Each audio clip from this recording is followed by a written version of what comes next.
ଚିକିତ୍ସାଧୀନ ଅବସ୍ଥାରେ ଜଣେ ବିଚାରାଧୀନ କଏଦୀଙ୍କ ମେଡିକାଲରେ ମୃତ୍ୟୁ ହୋଇଛି।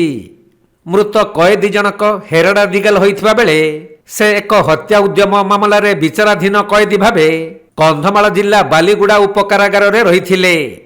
ହେଲେ ସେ ଛାତିରେ ପ୍ରବଳ ଯନ୍ତ୍ରଣା ଅନୁଭବ କରିବାରୁ ଜେଲ୍ କର୍ତ୍ତୃପକ୍ଷ ତାଙ୍କୁ ବାଲିଗୁଡ଼ା ମେଡିକାଲକୁ ନେଇ ଭର୍ତ୍ତି କରିଥିଲେ। କିନ୍ତୁ ଚିକିତ୍ସାଧୀନ ଅବସ୍ଥାରେ କଏଦୀଙ୍କର ମେଡିକାଲରେ ମୃତ୍ୟୁ ହୋଇଛି। ସୂଚନାଯୋଗ୍ୟ ଯେ ଚଳିତ ବର୍ଷ ଅକ୍ଟୋବର 14 ତାରିଖ ଦିନ ଏକ ହତ୍ୟା ଉଦ୍ୟମ ମାମଲାର ବିଚାରାଧୀନ କଏଦୀ ଭାବେ ଟିକାବାଲି ଥାନା ବଡ଼ିମୁଣ୍ଡା ଗାଁ ତିଡ଼ିସାହିର ହେରଡ଼ା ଦିଗାଲ ବାଲିଗୁଡ଼ା ଉପକାରାଗାରରେ ରହିଥିଲେ। ତାଙ୍କ ଛାତିରେ ପ୍ରବଳ ଯନ୍ତ୍ରଣା କାରଣରୁ ମେଡିକାଲରେ ଭର୍ତ୍ତି କରାଯାଇଥିଲେ ବି ଚିକିତ୍ସାଧୀନ ଅବସ୍ଥାରେ ତାଙ୍କର ମୃତ୍ୟୁ ହୋଇଛି।